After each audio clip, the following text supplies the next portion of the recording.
नमस्कार, आप देख रहे हैं न्यूज़ 1 इंडिया। मैं हूं आपके साथ उन्नति भटनागर। बुलेटिन की शुरुआत करते हैं बड़ी खबर के साथ, जहां दुधवा में 3 बाघों की मौत के मामले में सीएम योगी आदित्यनाथ सख्त हो गए हैं।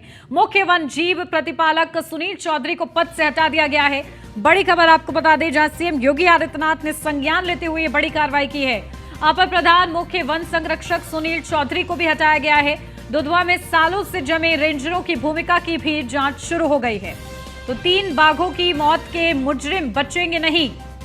तो दुधवा में 3 बाघों की मौत के मामले में सीएम योगी आदित्यनाथ सख्त हो गए हैं। मुख्य वन्य जीव प्रतिपालक सुनील चौधरी को पद से हटाया गया है। अपर प्रधान मुख्य वन संरक्षक सुनील चौधरी को भी हटा दिया गया है। तो दुधवा में सालों से जमे रेंजरों की भूमिका की जांच शुरू हुई है। तो जांच भी शुरू हो गई है और इसी के साथ सीएम योगी आदित्यनाथ ने बड़ी कार्रवाई की है, संज्ञान लिया है अब इस पूरे मामले पर। और सीएम योगी आदित्यनाथ का रुख साफ है, जहां 3 बाघों की मौत हुई और इस संबंध में मुख्य वन जीव प्रतिपालक सुनील चौधरी को पद से हटा दिया गया है। अपर प्रधान मुख्य वन संरक्षक सुनील चौधरी को भी हटा दिया गया है। दुधवा में सालों से जमे रेंजरों की भूमिका की भी जांच अब शुरू कर दी गई है।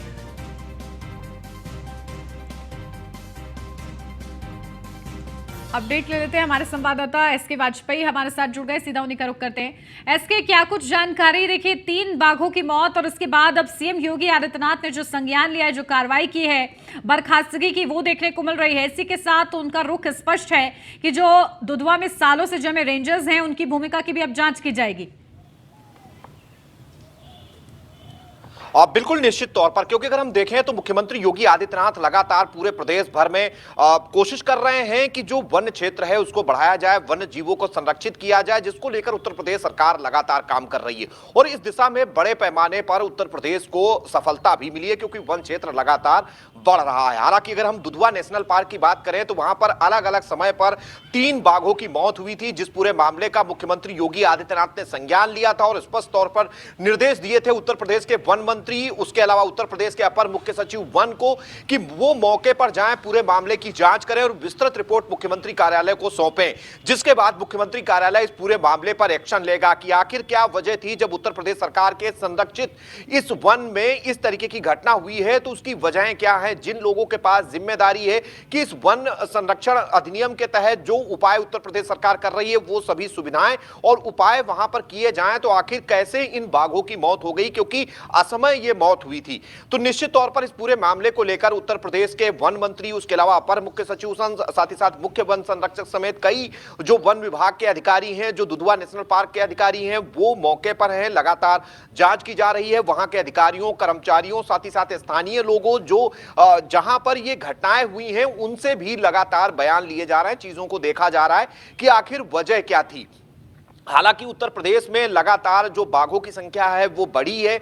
उत्तर प्रदेश सरकार कोशिश भी कर रही है कि संरक्षण के जरिए उनकी संख्या को मेंटेन किया जाए, लेकिन ऐसे समय में बाघों की मृत्यु के मामले को मुख्यमंत्री योगी आदित्यनाथ ने काफी गंभीरता से लिया। यही एक वजह है कि मुख्य वन्य जीव प्रतिपालक और अपर मुख्य प्रधान वन संरक्षक सुनील को हटा दिया गया है, क्योंकि इनके पास दोनों चार्ज थे। उत्तर प्रदेश सरकार की तरफ से प्राथमिक तौर पर इनसे जानकारी मांगी गई थी कि आखिर क्या वजह थी इन लगातार 3 बाघों की अलग अलग समय पर मौत होने की वजह, जो वो नहीं बता सके। चूंकि उत्तर प्रदेश सरकार स्पष्ट तौर पर ये सभी निर्देश इन वन अधिकारियों को दे चुकी है। बड़े पैमाने पर जो उत्तर वन रेंजर हैं वो भी इस क्षेत्र में तैनात किए गए हैं, जिनकी जिम्मेदारी है कि वन क्षेत्र में होने वाली इस तरीके की घटनाओं पर वो देखें और कहीं पर कोई भी शिकार न कर सके या इस तरीके की कोई घटना ना हो सके।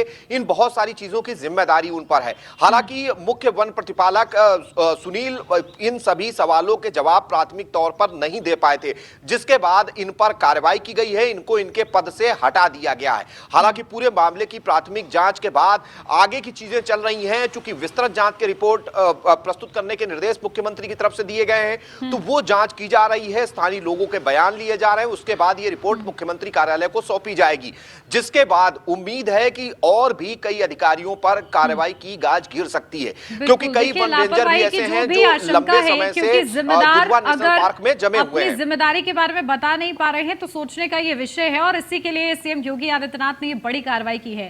ठीक है, इसके आप बने रहिए हमारे साथ, लौटती हूँ आपके पास ज्यादा जानकारी के लिए। बढ़ते हैं आगे, लखीमपुर से अब खबर, जहां दुधवा में बाघों की मौत का मामला, जहां पोस्टमार्टम रिपोर्ट में मौत की वजह सामने आई है। इन्फेक्शन के चलते एक बाघ की मौत हुई थी। सिर में चोट लगने से बाघ को इन्फेक्शन हुआ था। बाघ का पेट खाली मिला, पैर की हड्डी टूटी थी। दुधवा टाइगर के मैलानी रेंज में शव मिला था। तो देखिए, पोस्टमार्टम रिपोर्ट से जो पूरा हाल था वो अब सामने आ गया है बाघों का। अपडेट लेते हैं, हमारे संवाददाता अवध जायसवाल हमारे साथ जुड़ गए हैं। अवध, क्या कुछ जानकारी? देखिए, जिस तरीके से रिपोर्ट सामने आई है, इस रिपोर्ट में कई बड़े खुलासे हुए हैं कि पैर की हड्डी टूटी हुई थी, पेट खाली था, इन्फेक्शन था, जिसका जब चोट लगी उसकी वजह से इन्फेक्शन हुआ था। क्या ये सब चीजें मॉनिटर नहीं की जा रही थी? जैसे आपको बता दें कि ये जो वन विभाग के अधिकारी हैं, वन विभाग की ये इनकी बड़ी लापरवाही है। पिछले 45 दिन में करीब यानी 4 बाघ और 1 तेंदुए की मौत हो चुकी है, और एक बार कल जब बाघ की मौत हुई तो फिर यानी सनसनी फैल गई। इसी को देखते हुए मुख्यमंत्री योगी आदित्यनाथ ने पूरे मामले को संज्ञान में लिया। तत्काल जो यानी वन मंत्री थे उनको मौके पर भेजा और पूरी घटना को जांच करने की बात कही थी। इसी क्रम में जब बाघ का शव पीएम के लिए भेजा गया तो उसमें साफ तौर पर आया कि बाघ उसके सर में चोट लगी थी और पैर की हड्डी टूटी हुई थी। तो ये कहीं ना कहीं सबसे संदिग्ध बात है कि आखिरकार कहीं बाघ के जो सर में चोट किस तरीके से आई और दूसरी तरफ पैर की चोट किस तरीके से आई। तो ये कई चीजें विषय जांच का विषय है, क्योंकि इससे पूर्व भी दुधवा में बाघों का शिकार के लिए जो शिकारी हैं वो सक्रिय रहे। तो ये कहीं ना कहीं बड़े पशुपेश का मामला है और इसमें गंभीरता से जांच करने का मामला है, क्योंकि जो दुधवा टाइगर है ये 80 वर्ग किलोमीटर में फैला हुआ है और यहाँ बाघों की संख्या बढ़ती जा रही है। तो कहीं ना कहीं इस पे गिद्ध दृष्टि जो अधिकारियों की है, शिकारियों की माफ करना, शिकारियों की गिद्ध दृष्टि हमेशा से दुधवा कर रही है। लेकिन अब देखने वाली बात होगी कि अधिकारी किस तरीके से जांच करते हैं। लेकिन पिछले 45 दिनों में जो बाघों की मौत हुई है वो काफी चिंताजनक है, जिससे वन अधिकारियों की लापरवाही जहां साफ नजर आ रही है वहां वन प्रेमियों में आक्रोश है। लेकिन अब देखने वाली बात होगी किस तरीके से पूरे मामले की जांच होती है और किस तरीके से जो बाघों के मौत का सिलसिला शुरू हुआ है इसको वन अधिकारी रोक पाते हैं। बिल्कुल, और देखिए, बड़ी लापरवाही है, जांच का विषय अब ये बन चुका है। बहुत शुक्रिया अवध आपका तमाम जानकारी के लिए। एसके हमारे संवाददाता बने हुए लगातार हमारे साथ, सीधा उन्हीं का रुख करते हैं। एसके, देखिए, पोस्टमार्टम रिपोर्ट का मैं जिक्र कर रही थी, किस तरीके से इसमें बड़े खुलासे हुए हैं, जो कि अब जांच होगी और उसके बाद खुलासे होंगे, उसी का इंतजार किया जा रहा है। लेकिन पैर की हड्डी टूटना, सर पे चोट के निशान मिलना, क्या ये सब चीजें जो है इस पर नजर नहीं रखी जाती है? क्योंकि इस तरीके के जो भी रिजर्व होता है उसमें तो प्रॉपर मॉनिटरिंग होती है। आप बिल्कुल निश्चित तौर पर अगर हम देखें तो जिस तरीके से बाघों की संख्या लगातार बढ़ रही है, उनकी टैगिंग की जाती है, उनके मूवमेंट पर नजर रखी जाती है। अलग अलग क्षेत्र में रेंजर्स तैनात होते हैं। रेंजर का काम होता है कि ऐसे जो संरक्षित जीव हैं, बाघ हैं या उनके अलावा जो दूसरे जीव हैं जो संरक्षण पाए हुए हैं और जिनको उत्तर प्रदेश सरकार समेत देश भर में संरक्षण करने के निर्देश जारी किए गए हैं, उनको संरक्षित किया जाए, कोई शिकारी उनका शिकार न कर सके, और ये सारी चीजें ध्यान रखी जाएं। और खासतौर पर अगर हम नेशनल पार्क की बात करें तो चाहे वो दुधवा नेशनल पार्क हो या जो दूसरे भी ऐसे नेशनल पार्क हैं, वहां पर इस तरीके की व्यवस्थाएं की गई हैं, जिसको लेकर एक भारी भरकम फौज उत्तर प्रदेश के वन विभाग के अधिकारियों की तैनात की गई है। उसके अलावा वन पुलिस भी अलग होती है जो इन सारी चीजों को देखती है। पूरा एक रेंज होता है जहां पर शिकारियों समेत अन्य सभी चीजों पर भी नजर रखी जाती है कि किसी तरीके से वन्य जीवों की तस्करी भी ना हो सके। हालांकि पूरे मामले को लेकर एक पूरी फौज है जो कि नेशनल पार्क से लेकर लखनऊ तक अफसरों की बैठी हुई है। इस पूरे मामले पर लगातार, चूंकि जैसा कि हमारे सहयोगी भी जो लखीमपुर से थे, अवध जायसवाल बता रहे थे कि पूरा इस रेंज के संरक्षण से जुड़े हुए जो नियम है, जो कानून है, उनके तहत चीजें कैसे की जाएं, उसके निर्देश हमेशा जारी किए जाते हैं। चूंकि लगातार ये मौतें हुई हैं, जिसको लेकर मुख्यमंत्री योगी आदित्यनाथ के जब मामला संज्ञान में आया तो वो खासा नाराज हुए, इस पूरे मामले पर जांच के निर्देश दिए। यही एक वजह है कि आनन फानन में उत्तर प्रदेश के वन मंत्री, उत्तर प्रदेश के अपर मुख्य सचिव वन, जिनके पास पूरे प्रदेश भर के वन संरक्षित क्षेत्रों और वन क्षेत्रों की जिम्मेदारी है, वो मौके पर पहुंचे, जांच की जा रही है। चूंकि पोस्टमार्टम रिपोर्ट जिस तरीके से आई है तो निश्चित तौर पर कई संदेहास्पद चीजें जरूर निकल कर सामने आ रही। हालांकि अब देखना यह काफी महत्वपूर्ण होगा कि इस रिपोर्ट के बाद क्या चीजें निकल कर सामने आती हैं, कौन सी ऐसी वजह थी कि उसको बाघ को इस तरीके से चोट लगी, और क्या उसके सिर पर चोट लगने या पैर टूटने की वजह क्या थी। इन सारी चीजों को देखा जाएगा, क्योंकि टैगिंग के जरिए भी जो बाघ हैं उनकी मूवमेंट को भी देखा जाता है, उन पर भी नजर रखी जाती है। तो निश्चित है कि मुख्यमंत्री ने पूरे मामले की विस्तृत रिपोर्ट मांगी है, तो जैसे ही विस्तृत रिपोर्ट मुख्यमंत्री कार्यालय को मिलेगी तो ऐसे और भी अधिकारियों पर कार्रवाई हो सकती है। हालांकि मुख्य जो वन्य प्रतिपालक अधिकारी हैं उनको जरूर हटा दिया गया है, क्योंकि प्राथमिक तौर पर वो चीजों को नहीं बता सके, घटना के कारण नहीं बता सके, मरने की वजह क्या थी उनकी जानकारी में नहीं था मामला, इस वजह से उनको उनके पद से हटाया गया, जो निश्चित तौर पर कहीं ना कहीं लापरवाही और अपने जो पदीय दायित्व हैं उनके प्रति शिथिलता थी। यही एक वजह है कि इस तरीके की कार्रवाई प्रदेश स्तर पर की गई है। अब उम्मीद है कि जल्द ही ऐसे वन रेंजर जो लंबे समय से वहां तैनात हैं उनको हटाया जाएगा और उनके स्थान पर दूसरे अफसरों की तैनाती की जाएगी, या फिर जो दोषी हैं उनके खिलाफ भी एक्शन होगा जो कि दूसरा नेशनल पार्क से जुड़े हुए हैं। जी बिल्कुल। और इसके देखिए एक प्रॉपर बजट जो है दिया जाता है ताकि इन जीवों को संरक्षित रखा जा सके, इनका पूरा अच्छे से पालन पोषण हो सके।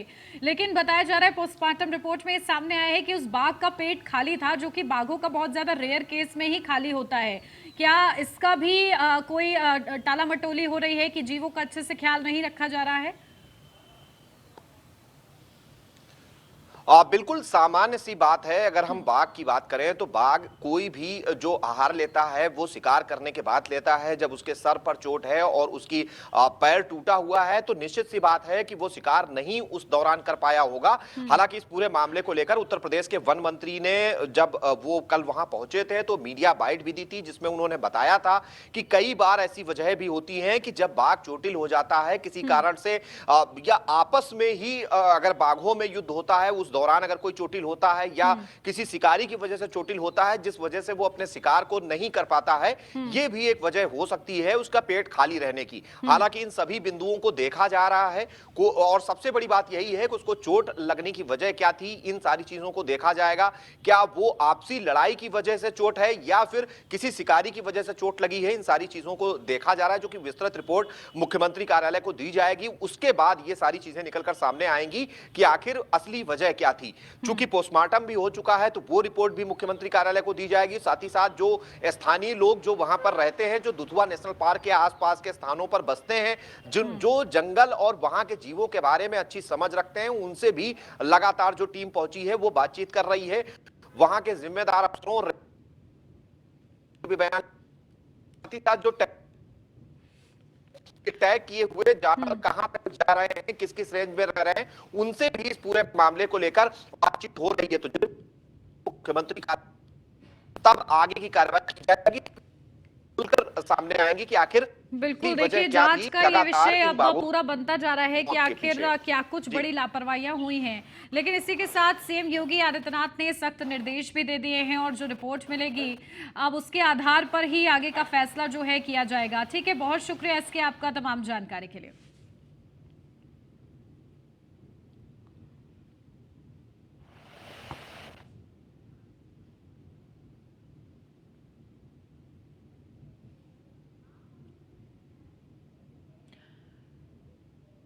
तो लखीमपुर से ये अपडेट आपको बताई थी। पोस्टमार्टम रिपोर्ट में जो बड़ी खामियां निकलकर सामने आई कि उस बाघ के पैर की हड्डी टूटी हुई थी, सर पर चोट लगी हुई थी और पेट उसका खाली था। ये तमाम चीजें हैं। अब एक विस्तृत रिपोर्ट जो है मांगी गई है।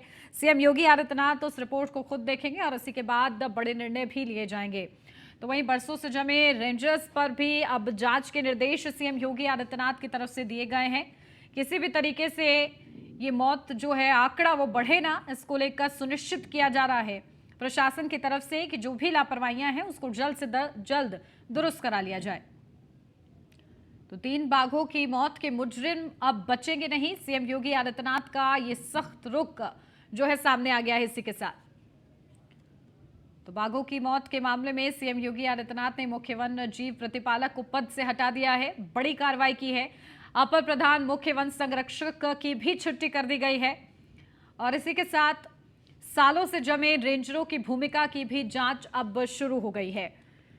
तो अब तमाम पहलुओं पर विचार विमर्श किया जाएगा कि आखिर इस तरीके से बाघों की मौत क्यों हो रही है। इन्फेक्शन बताया जा रहा था, जो कि सर में चोट लगने की वजह से इन्फेक्शन हुआ था।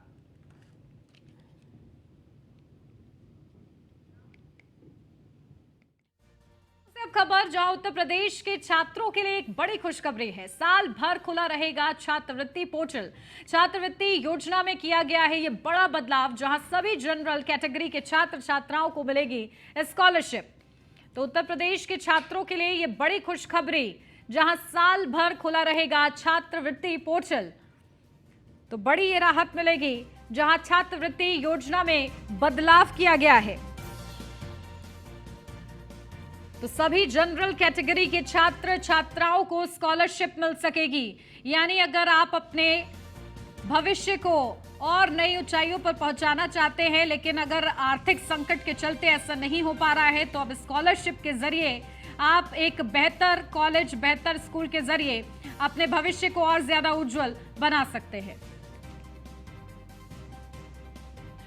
सीएम योगी आदित्यनाथ ने 20 सहकारी, गन्नार और चीनी मिल समितियों के नवनिर्मित भवनों का लोकार्पण किया। उन्होंने राज्य गन्नाग उत्पादन और प्रतियोगिता के विजेता किसानों को प्रशस्ति पत्र देकर सम्मानित भी किया। कार्यक्रम में किसानों और चीनी मिल मालिकों को सम्मानित किया गया। इस दौरान मुख्यमंत्री योगी आदित्यनाथ ने कहा कि दुनिया भर में यूपी अपनी मिठास पहुंचाता है। 6 साल पहले पर्ची चोरी, घटतौली और आंदोलन का दौर था। किसान अपनी फसल को आग लगाने को मजबूर था। पीएम मोदी ने किसानों के लिए कई रिफॉर्म लागू किए, इससे बड़ा बदलाव आया है।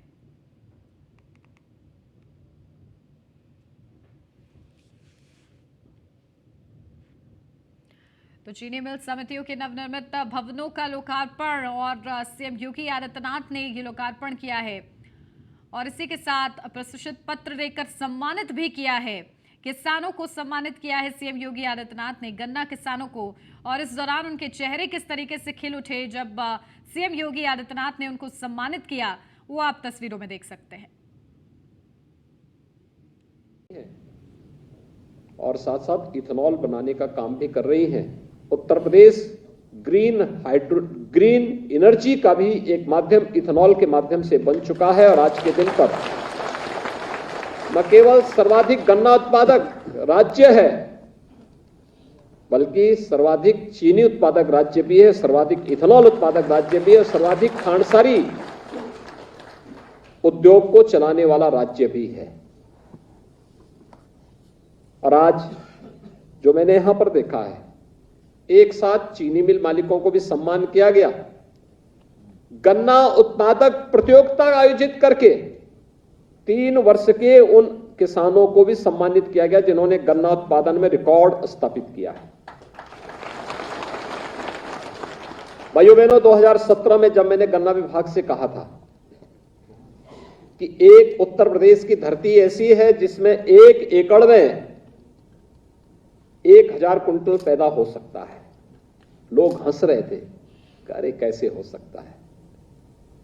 हमारे तमाम अधिकारी क्या कह रहे थे उस समय, अरे साहब ये कहां हो सकता है, एकड़ नहीं हेक्टेयर में होता होगा।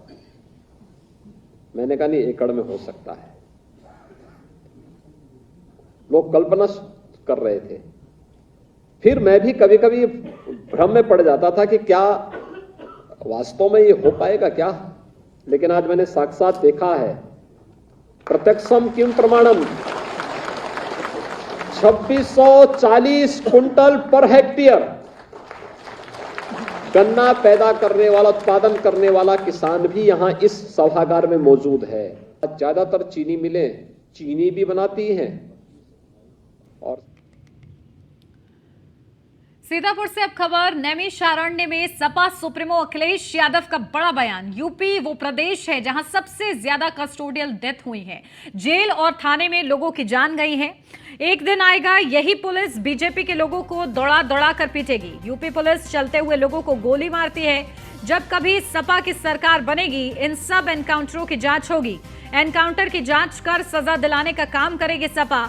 हमलावरों के पास इतनी महंगी रिवॉल्वर कहां से आ रही है, इस बात की भी जांच की जाएगी। तो सपा अध्यक्ष अखिलेश यादव का ये बड़ा बयान, जहां नैमिषारण्य में प्रशिक्षण शिविर चल रहा है। 2024 के लिए चुनावी आगाज हो चुका है और इस बीच उनका ये बड़ा बयान कि एक दिन यही पुलिस बीजेपी के बड़े बड़े नेताओं को दौड़ा दौड़ा कर मारेगी और जब समाजवादी पार्टी की सरकार आएगी तो इन सभी एनकाउंटर्स की जांच की जाएगी। एनकाउंटर की जांच कर सजा दिलाने का भी काम करेगी समाजवादी पार्टी। हमलावरों के पास आखिर इतनी महंगी रिवॉल्वर कहां से आ रही है, ये बड़ा सवाल भी अखिलेश यादव ने खड़ा किया है। तो मिशन मोड में अखिलेश यादव, यूपी पुलिस चलते हुए लोगों को गोली मारती है तो कानून व्यवस्था को लेकर बड़ा प्रहार अखिलेश यादव ने योगी सरकार पर किया है अपने प्रशिक्षण शिविर के दौरान। तो एनकाउंटर की जांच होगी और उसके बाद सजा दिलाने का काम भी समाजवादी पार्टी करेगी जब समाजवादी पार्टी की सरकार आएगी तो।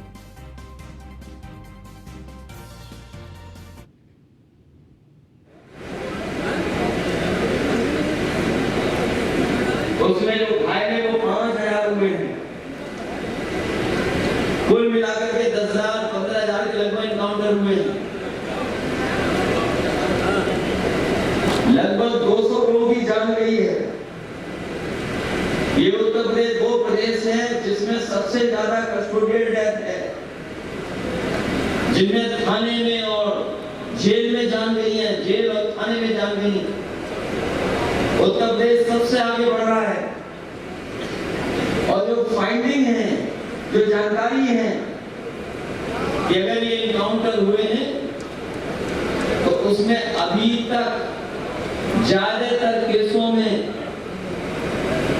जो एनकाउंटर हुआ उसमें रिवॉल्वर या कोई भी असला अभी तक सरकार कोर्ट में नहीं दे पाई है। अगर नहीं दे पाई है तो इसका मतलब तो फेक एनकाउंटर ही है। कुल एनकाउंटर जो हुए हैं। यूपी के बुलंदशहर में सयाना कोतवाली परिसर में आयोजित थाना समाधान दिवस में एसएसपी श्लोक कुमार व सीडीओ कुलदीप मीणा ने संयुक्त रूप से फरियादियों की शिकायतें सुनी। कोतवाली में थाना समाधान दिवस का आयोजन किया गया। एसएसपी की अध्यक्षता में आयोजित थाना समाधान दिवस में पुलिस व राजस्व संबंधित 6 शिकायतें प्राप्त हुई, जिसमें एसएसपी व सीडीओ द्वारा 3 शिकायतों का मौके पर निस्तारण किया गया, जबकि बची शिकायतों के निस्तारण के लिए पुलिस व राजस्व टीम को मौके पर भेजा गया। एसएसपी श्लोक कुमार ने मौजूदा पुलिस अधिकारियों को निर्देशित करते हुए कहा कि थाना दिवस में प्राप्त सभी शिकायतों का समय सीमा के अंदर निस्तारण किया जाना चाहिए। आगे कहा कि किसी भी सूरत में शिकायतों के निस्तारण में लापरवाही बर्दाश्त नहीं की जाएगी। लापरवाही करने वाले पुलिसकर्मियों के खिलाफ नियम अनुसार विभागीय कार्रवाई होगी।